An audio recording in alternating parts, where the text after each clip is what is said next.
Selamat siang dokter dan teman, nama saya Nathan Efrain Arif, di Engineer 144. Pada hari ini saya akan memulai presentasi SPSGD-B4 yang berjudul Hypothalamic Shock pada pasien pediatri. Berikut ini adalah anggota kelompok kami yang terdiri dari 12 orang termasuk saya sendiri.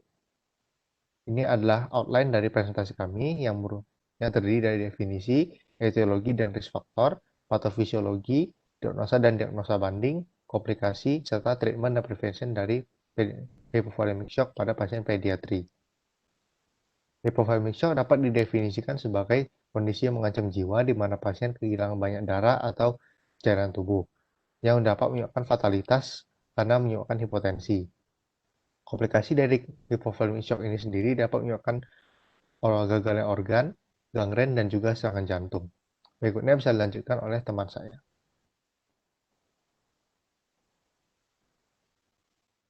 Perkenalkan dok, nama saya Sinta dengan 3 digit intra 247. Di sini saya akan menjelaskan mengenai definisi dari hypothalamic shock in pediatric patient. Shock hypothalamic ini adalah bentuk shock yang paling umum atau most commonly terjadi pada anak-anak. Di mana shock hypothalamic ini adalah penyakit yang treated atau dirawat di pediatric ICU dan emergency departments atau UGD. Shock hypothalamic ini terjadi akibat penurunan volume cairan intravaskuler. Penurunan volume cairan intravaskuler ini yang menyebabkan penurunan stroke volume karena mengakibatkan penurunan preload. Adapun perfusi yang tidak memadai menyebabkan gangguan pengiriman nutrisi dan oksigen ke organ vital. Perkenalkan, nama saya Salim dengan TPD Intravaskular nomor 1. Hari ini saya akan mempresentasikan tentang etiologi dan juga faktor risiko dari shock hypothalamic pada pediatri. Yang pertama adalah gangguan endokrin yang nantinya akan menyebabkan fluid loss melalui saluran urinary.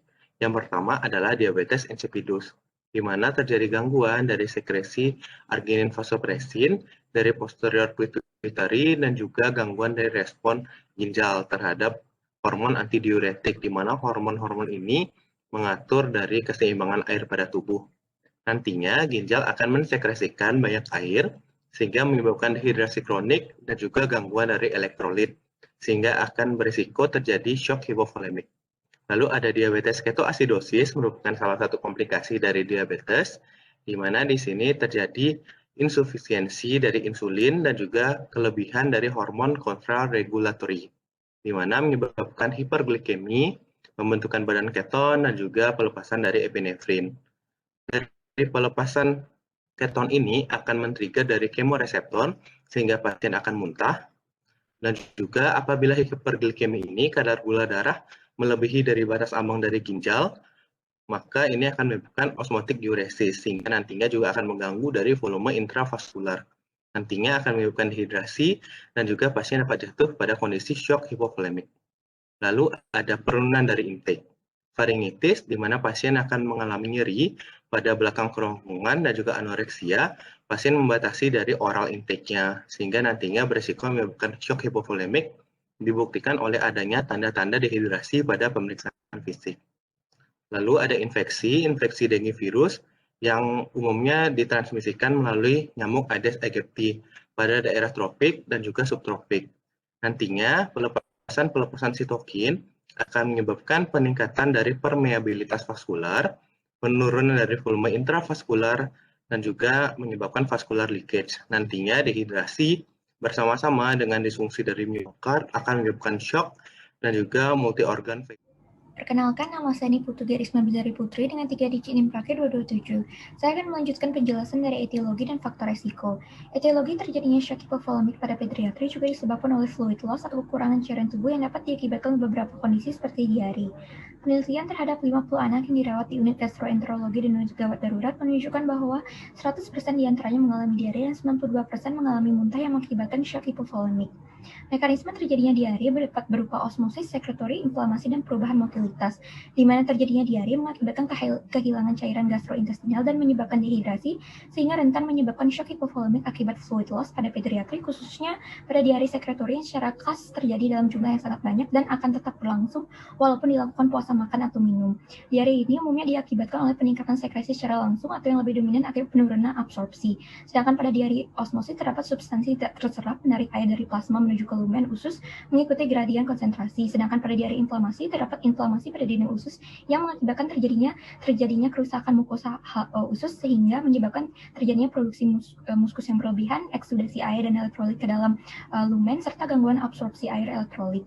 Sedangkan pada gangguan motilitas usus yang terjadi pada diabetes mellitus dan hipertiroid juga dapat menyebabkan diare, di mana motilitas usus yang meningkat dengan penurunan waktu transit ataupun paparan isi lumen terhadap permukaan absorpsi usus juga berperan terhadap terjadinya mekanisme diare. Oleh karena itu, fluid replacement atau penggantian cairan harus segera dilakukan untuk mencegah timbulnya shock pada pediatri. Shock hipovolemik pada pediatri juga dapat diakibatkan oleh hemorrhage atau perdarahan akibat trauma, perdarahan pada gastrointestinal, koagulopati, perdarahan intrakranial, dan lain sebagainya. Akibat terjadinya perdarahan, jantung tidak dapat memompa cukup darah ke seluruh tubuh. Oleh karena itu, penurunan volume intravaskular akibat perdarahan juga menyebabkan darah yang balik ke jantung atau venous return berkurang dengan hebat sehingga curah jantung pun menurun. Pada akhirnya, ambilan oksigen di paru juga menurun dan asupan oksigen ke jaringan atau sel juga tidak dapat dipenuhi. Darah mengantarkan oksigen dan zat-zat penting lainnya ke seluruh tubuh dan organ atau jaringan tubuh. Ketika terjadinya perdarahan yang hebat, maka jumlah darah yang beredar dalam tubuh akan menjadi berkurang dan dapat tidak cukup bagi jantung untuk memompa darah secara efektif. Ketika penurunan volume darah menjadi lebih cepat daripada penggantinya, maka organ tubuh akan mulai mengalami penurunan fungsi sehingga gejala shock dapat timbul. Perkenalkan dok, saya Michelle dengan NIM 021 akan menjelaskan mengenai patofisiologi dari shock hipovolemik. Shock hipovolemik dapat terjadi akibat kehilangan cairan ekstraseluler atau kehilangan darah yang mengakibatkan menipisnya atau berkurangnya volume intravaskular. Di mana dalam menanggapi hal ini, tubuh akan melalui berbagai tahap, yaitu kompensasi, dekompensasi, dan irreversibel. Pada tahap kompensasi, sistem autoregulasi tubuh masih dapat berfungsi baik dan membantu dengan meningkatkan tonus simpatis sehingga denyut jantung, kontraktilitas jantung, dan vasokonstriksi perifer akan meningkat sehingga menimbulkan perubahan tanda vital awal pada shock, yaitu meningkatnya tekanan diastolik dan nadi menyempit. Ketika volume cairan terus menurun, preload akan menurun, ventricular filling akan menurun, cardiac output akan menurun, dan tubuh akan masuk ke tahap dekompensasi di mana tidak mampu lagi untuk mempertahankan fungsi sirkulasi dengan baik, sehingga tekanan sistolik juga akan turun. Hal itu mengakibatkan penyaluran oksigen ke organ-organ vital tidak terpenuhi dan sel-sel beralih ke metabolisme anaerobik, sehingga terjadi asidosis laktat. Selain itu, tubuh akan memfokuskan aliran darah ke otak dan jantung yang merupakan organ vital, sehingga aliran darah ke bagian lain akan menurun, termasuk ekstremitas yang ditandai dengan ujung-ujung jari yang pucat dan teraba dingin. Apabila hal ini terus berlanjut, maka akan sampai ke tahap irreversibel, di mana terjadi iskemia jaringan, dan asidosis laktat semakin memburuk, sehingga kerusakan organ terjadi dan tidak dapat diperbaiki, dan bila semakin parah akan berakibat kematian. Kemudian ada salah satu kondisi yang cukup sering berkaitan dengan shock hipovolemik, yaitu adalah Dengue shock syndrome. Perjalanan penyakit ini paling utama adalah reaksi antigen antibodi pada sirkulasi yang mengaktifkan sistem komplement C3 dan C5, yang kemudian melepaskan C3A dan C5A yang merupakan peptida yang berfungsi sebagai histamin tubuh dan mediator kuat yang mengakibatkan bocornya plasma dan elektrolit melalui endotel di pembuluh darah dan menuju ke ruang interstisial yang kemudian menyebabkan kondisi hipotensi, peningkatan hemokonsentrasi, hipoproteinemia, dan efusi cairan pada rongga serosa. Ketika hal ini terus berlanjut, akan terjadi kondisi trombositopenia hebat, gangguan fungsi trombosit, dan kelainan sistem koagulasi yang mengakibatkan perdarahan dan metabolik asidosis, serta menimbulkan perdarahan di organ-organ vital yang akhirnya akan menyebabkan kematian. Baik, sekian untuk selanjutnya akan dilanjutkan oleh teman saya. Selamat pagi dokter, perkenalkan saya Yunika dengan 3 digit NIM belakang 186. Selanjutnya saya akan menjelaskan mengenai gejala klinis. Yang pertama dari hypovolemic shock. Jadi gejalanya ada yang pertama takikardi, ini merupakan akibat dari aktivasi sistem saraf simpatetik dan juga pelepasan dari katekolamin endogen. Selanjutnya juga ada ekstremitas yang dingin, denyut perifer yang lemah, dan kapilari refill time yang melambat. Ini merupakan akibat dari vasokonstriksi perifer yang merupakan mekanisme tubuh untuk menjaga perfusi cerebral dan koroner. Selanjutnya ada hipotensi. Jadi ini merupakan tanda yang muncul belakangan namun berbahaya karena tensi yang rendah itu biasanya muncul jika fluid loss atau kehilangan cairan itu sudah terjadi cukup berat. Selanjutnya ada tachypno, jadi ini terjadi untuk mengkompensasi dari metabolic acidosis yang meningkat.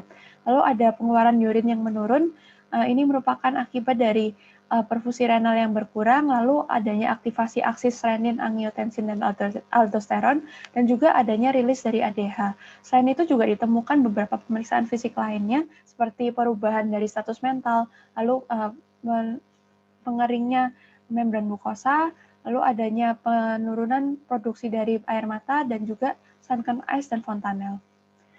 Selanjutnya yaitu gejala klinis dari dengue shock syndrome. Gejalanya mirip dengan hypovolemic shock, namun ditambah dengan gejala-gejala lainnya. Jadi merupakan campuran manifestasi dari dengue hemorrhagic fever ditambah dengan manifestasi dari circulatory failure. Yang pertama, manifestasi dengue hemorrhagic fever ada demam atau demam akut yang berlangsung 2 hingga 7 hari dan terkadang bifasik. Lalu adanya minimal satu tanda yang mengarah ke pendarahan seperti adanya tes tourniquet yang positif, adanya pendarahan di mukosa atau GI tract atau di lokasi lainnya, lalu adanya hematemesis atau melena, adanya peteki, ekimosis atau purpura, lalu selanjutnya ada trombositopenia, dan juga yang terakhir adanya minimal satu tanda dari kebocoran plasma, seperti peningkatan hematokrit yang lebih dari sama dengan 20% atau penurunan hematokrit yang lebih dari sama dengan 20% setelah penggantian cairan, atau adanya tanda-tanda lain seperti hipoproteinemia atau asites atau efusi pleura. Selanjutnya ditambah dengan semua tanda itu ditambah dengan manifestasi dari circulatory failure, yaitu adanya denyut nadi yang cepat dan lemah, lalu adanya pulse pressure yang sempit, kurang dari 20 mm Hg, adanya hipotensi, adanya kelelahan, dan juga kulit yang dingin dan berkeringat. Selanjutnya akan dilanjutkan oleh teman saya. Terima kasih. Perkenalkan, nama saya Aurelia Putriwanda dengan 3 digit NIM terakhir 100. Untuk diagnosis hypovolemic shock pada pasien pediatri dapat dilakukan dengan 3 tahap, yaitu history taking, physical examination, dan juga other investigation. Untuk history taking dapat kita lakukan wawancara mengenai fluid loss dan juga tipe yang dialami pasien. Yang kedua ada physical examination, di mana kita dapat melihat adanya loss of intravascular volume, yaitu dapat berupa diare, vomiting, inadequate intake, dan juga lain-lainnya. Yang selanjutnya adalah cerebral perfusion sign dan peripheral perfusion signs, di mana hipotensi pada pasien pediatri merupakan indikasi kondisi yang buruk, berarti kehilangan cairan sudah sangat signifikan. Untuk investigasi lainnya dapat kita lakukan adalah complete blood count, electrolyte test, blood gas analysis, serum laktat, kemudian blood glucose, urinalysis, kadar kalium, dan juga yang lainnya tergantung dengan underlying disease-nya.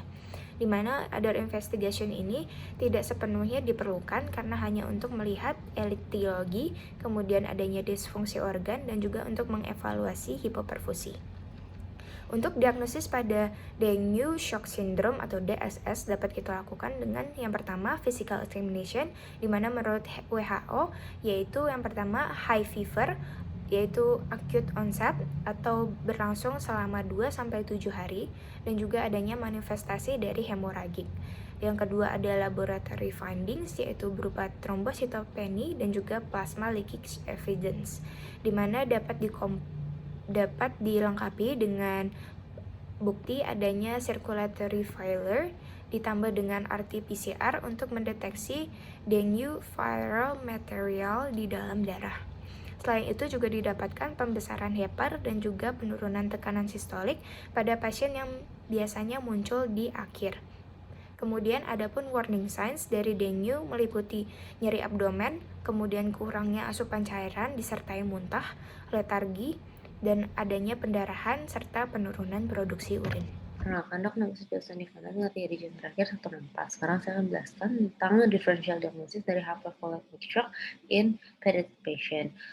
Untuk differential diagnosis ini ada dua, yaitu cardiogenic shock dan juga septic shock. Keduanya dapat kita bedakan dengan hypovolemic shock melalui clinical history yang ada pada pasien.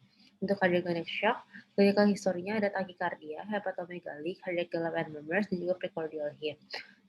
Sebenarnya cardiogenic shock juga memiliki clinical manifestation, yaitu distensi pada vena jugular, namun akan sulit kita lihat pada pasien pediatri, dan kita dapat lebih melihatnya pada hepatomegaly sebagai gejala dari cardiogenic shock.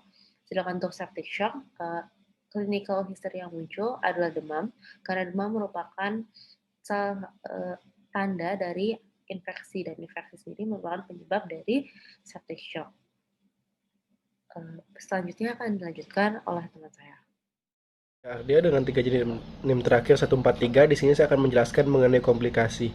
Untuk komplikasinya sendiri dibagi menjadi 3, yaitu komplikasi karena keterlambatan pada manajemen, komplikasi karena resusitasi, dan komplikasi karena medikasi. Di mana komplikasi karena keterlambatan pada manajemen bisa menyebabkan gangguan pada perfusi, gangren, dan juga organ failure. Lalu kemudian komplikasi pada pemberian resusitasi, di mana kesalahan pada pemilihan resusitasi bisa menyebabkan edema, ACS, dan juga ARDS. Lalu yang terakhir adalah komplikasi karena medikasi, di mana adanya ekstravasasi atau kebocoran cairan pada beberapa medikasi atau pada beberapa obat-obatan bisa menyebabkan venous sclerosis, iskemik, dan juga nekrosis. Mungkin sekian dari komplikasi, bisa dilanjutkan. Oke, terima kasih. Baik, perkenalkan saya Niputra Fitri dengan 3 digit NIM terakhir 113. Di sini saya akan melanjutkan mengenai manajemen dari hypovolemic shock pada pasien pediatri. Yang pertama kita lihat pada setting pasien dengan dehidrasi. Pada semua kondisi shock harus juga dilakukan penilaian dari ABC atau airway, breathing, dan circulation. Lalu selanjutnya adalah menilai derajat dehidrasinya. Apabila derajat dehidrasinya masih kondisi mild sampai moderate, bisa diberikan terapi rehidrasi oral terlebih dahulu. Lalu apabila tanda-tanda shocknya hilang, maka langkah selanjutnya adalah berikan cairan untuk maintenance dan dihitung, serta terapi untuk ongoing water loss-nya. Kemudian apabila terapi ini tidak sukses, maka dapat diberikan terapi seperti kondisi dehidrasi berat, yaitu kembali periksa ABC, kemudian berikan suplemen oksigen apabila diperlukan. Lalu kita harus mencari akses intravena untuk dilakukan terapi cairan. Apabila tidak ditemukan akses intravena, bisa dilakukan akses melalui intraoseus.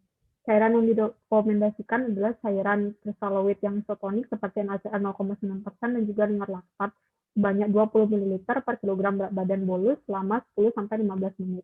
Dan dapat diulang apabila diperlukan. Apabila ada kondisi hipoglikemia, baru bisa memberikan dextrose 10-25% single bolus sebanyak 0,5 gram per kilogram berat badan. Setiap pemberian cairan bolus, maka harus diperlukan adanya pemeriksaan vital sign dan tanda-tanda shock. Apabila shock menetap setelah pemberian cairan sebanyak 60 ml per kilogram berat badan, dapat diberikan vasopresor ataupun consider different diagnosis lainnya. Selanjutnya adalah pada keadaan hemorrhagic shock, itu dapat diakibatkan karena adanya trauma, gastrointestinal bleeding, ataupun massive transfusion syndrome. Pada seluruh kasus di atas, penanganannya sama seperti kasus dehidrasi, yaitu pemberian cairan kristalloid isotonik sebanyak 20 ml per kilogram berat badan, dan apabila ada kondisi pendarahan yang sangat masif, sehingga HB-nya turun secara signifikan, dapat dilakukan transfusi berupa PEG RBC. Lalu, kondisi lain yang cukup sering terjadi adalah dengue shock syndrome atau DSS. Seperti kondisi shock lainnya, pertama, kita harus menilai ABC terlebih dahulu. Kemudian untuk menjaga sirkulasinya, diberikan cairan secara intravena. Berbeda dengan kondisi shock hipovolemik lainnya, manajemen DSS lebih dianjurkan untuk penggunaan cairan koloid ketimbang cairan kristalloid, karena cairan kristalloid dapat memperparah DSS dan juga meningkatkan liver enzyme. Cairan koloid diberikan secara bolus intravena sebanyak 10-20 ml per kilogram berat badan per jam selama 10-20 menit. Apabila kondisi pasien membaik, maka terdapat penurunan HCC, maka volume cairan diturunkan pelan-pelan sesuai algoritma di sebelah kiri. Namun apabila setelah pemberian inisial dos cairan koloid pertama tetap tidak membaik, maka perlu dilihat hematokritnya. Apabila hematokritnya tetap meningkat, berikan kembali inisial dos cairan koloid untuk kedua kalinya. Apabila membaik, kembali turunkan dosis cairan perlahan-lahan. Namun apabila HCT turun kurang dari 40% dari HCT awal disertai dengan penurunan dari hemoglobin, maka ini merupakan indikasi dari kondisi pendarahan, sehingga transfusi darah perlu dilakukan secepatnya. Transfusi yang diberikan sebanyak 10 ml per kilogram berat badan per jam dan dapat diulang sesuai dengan kebutuhan. Selama pemberian cairan, monitoring vital sign dan juga urine output dilakukan secara ketat selama 15-30 menit sekali sampai pasien sudah tidak shock lagi. Kemudian, monitoring ini penting untuk mencegah terjadinya overload cairan yang juga dapat membahayakan pasien. Selamat pagi dok, perkenalkan saya Stella Yulostanto dengan 3 digit NIM terakhir 099. Saya akan melanjutkan untuk prognosis dan prevention. Jadi pada kondisi shock, tubuh akan mengkompensasi dengan metabolisme anaerobik, yang kemudian dapat berlanjut pada asidosis jaringan hingga kerusakan organ akibat hipoksia. Karena itu, penting untuk mengidentifikasi shock secara dini agar tidak terjadi kerusakan yang irreversibel. Contoh organ yang dapat terpengaruh antara lain adalah sistem saraf pusat, paru-paru, ginjal, hati, dan organ gastrointestinal. Lalu sebagai prevensi, anak harus dipastikan tidak dehidrasi dengan minum air yang cukup dan juga dengan treat underlying cause. Hal ini juga mencakupi tindakan prehospital yang dapat dilakukan oleh orang tua seperti pemberian rehidrasi oral yang baik. Selain itu, contohnya pada kasus trauma, kontrol pendarahan sedini mungkin dengan memberikan tekanan pada luka. Baik, sekian dari saya, akan dilanjutkan oleh teman saya yang lain. Terima kasih. Baik, perkenalkan nama saya Di Sinarja dengan 3 digit NIM terakhir 209. Dan kali ini saya akan membawakan kesimpulan dari materi student project kami yang berjudul Hypovolemic Shock in Pediatric Patients. Namun sebelumnya, mari kita ulas kembali mengenai definisi. Jadi, hypovolemic shock ini definisikan secara garis besar sebagai sebuah kondisi yang life-threatening yang diakibatkan oleh berkurangnya volume cairan intravaskuler. Untuk kondisi hipovolemia ini dapat diakibatkan oleh berbagai macam hal. Namun pada kasus-kasus pediatri ditemukan hipovolemia dapat disebabkan oleh antara dua kondisi, antara terjadinya sebuah berkurangnya fluid intake dalam waktu yang sangat lama atau terjadinya suatu fluid loss dalam jumlah yang sangat masif. Untuk fluid loss ini dapat juga diakibatkan oleh berbagai macam hal, namun sering ditemukan sebagai suatu akibat dari gejala-gejala infeksi, seperti diare, mual muntah, atau terjadinya suatu plasma leakage sebagai akibat dari infeksi dengue yang severe. Kemudian untuk patofisiologi terjadinya hypovolemic shock ini diawali dengan kondisi hipovolemia yang sudah disebutkan tadi. Hipovolemia ini menyebabkan berkurangnya preload dari jantung sehingga cardiac output-nya juga berkurang. Berkurangnya cardiac output ini berarti volume darah yang dipompa oleh jantung ke jaringan-jaringan end organ juga berkurang, sehingga memicu end organ untuk melakukan metabolisme anaerob sebagai metode untuk mengkompensasi kondisi iskeminya.